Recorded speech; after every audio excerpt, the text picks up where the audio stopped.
¿Es verdad que el Papa preparará una religión que dominará el mundo?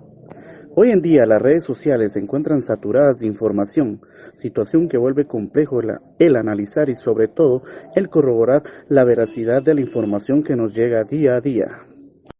Una de las que se han puesto de moda es que el Papa Francisco está preparando una religión que dominará el mundo. ¿Será cierto? ¿Acaso ya el diablo metió al anticristo o al antipapa en nuestra iglesia? Analicemos un poco. ¿Dónde nace esta noticia? Primero que todo, existe en el protestantismo y se ha ido metiendo en el catolicismo la idea de que el Apocalipsis es una profecía sobre el fin del mundo y de todos conocido que dicen nuestros hermanos no católicos, que la bestia es el Papa. Claro que han fallado, por cuanto desde lo que dicen ya han pasado varios papas, pero bueno, continuemos. Pues es solo el inicio, ya que según ellos, la bestia dominará el mundo y que de manera más segura que a través de una religión universal, pues los países quizás no se dejarían dominar tan fácil. Muchos, siguiendo esta absurda idea, buscan hacer calzar las profecías del libro de Daniel con las de Mateo 24 y el mismo Apocalipsis, generando paranoias entre las personas, algunos con el fin de atacar a la Iglesia de Cristo, otras tristemente solo por morbo e ignorancia. A esto le sumamos acciones que realiza el Papa Francisco que son manipuladas salvajemente, y uso este término por cuanto no veo un motivo real, ni cristiano ni profético para manipular las informaciones, tanto del Papa como de los acontecimientos. El Papa Francisco ha realizado encuentros interdenominacionales con líderes de otros credos, pero también con líderes o gobernantes de otras naciones, y ahí empiezan las manipulaciones. Yo me pregunto, ¿acaso otros papas no lo han hecho igual o más? Por ejemplo, San Juan Pablo II ha sido el papa con más viajes alrededor del mundo y eso incluyó reuniones similares, solo por un ejemplo reciente.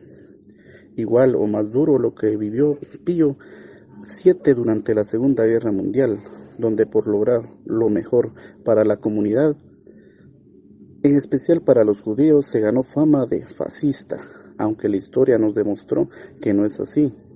Esto solo como ejemplos de cómo quieren manipular los encuentros del Papa y que no es la primera vez. Otro de los videos y publicaciones que sacan para atacar es que han pedido la unión de los pueblos y más recientemente una convocatoria para el mes de mayo del 2020, en la que pide un reconstruir del Pacto Educativo Global.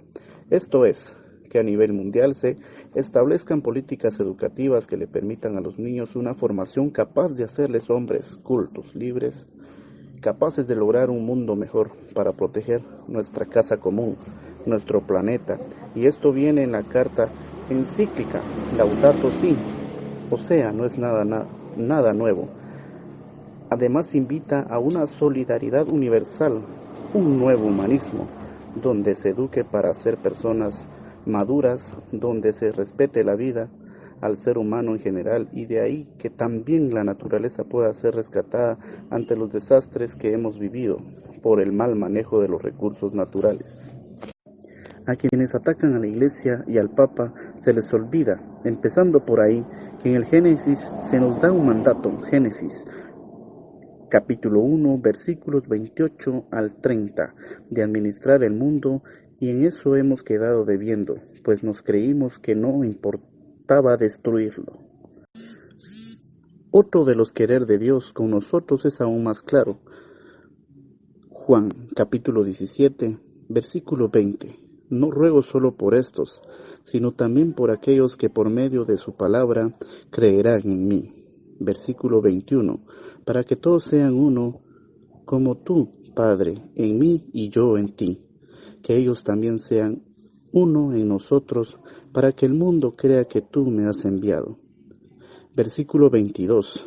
Yo les he dado la gloria que tú me diste, para que sean uno como nosotros somos uno.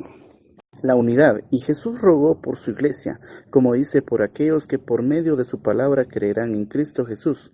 Repito, la iglesia, para que todos seamos uno. Esto no excluye a otras confesiones religiosas, más bien hay que atraerlos. Pero, ¿cómo vamos a siquiera poder hablarles de Cristo si estamos en guerra, en pleitos, en contiendas? ¿Cómo poder llevar el Evangelio si nuestra actitud es de conflicto y no de reconciliación?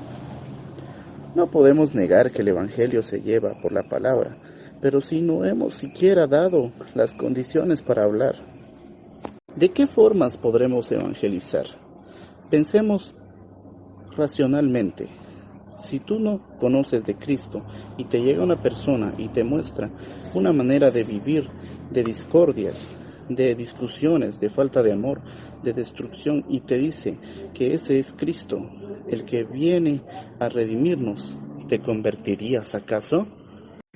Ya en la época de colonización se usó la fuerza, y ojo, que no en todos los casos, y ahora critican a la Iglesia, tratando de comparar épocas distintas en muchos planos de la humanidad.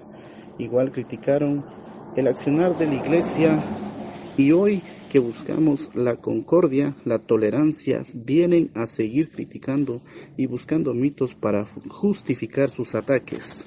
Por último, algo más triste se sucede cuando dentro de la misma Iglesia, los que nos llamamos católicos, hacemos de protestantes dentro de la Iglesia y utilizamos videntes con profecías que temerariamente interpretamos a la libre y sin la menor formación nos atrevemos a señalar y atacar a nuestro pastor. Esto está incluyendo a los mismos sacerdotes y obispos, y como hoy en día la moda es publicar y decir sin importar a quién se daña, nos hacemos partícipes del ataque.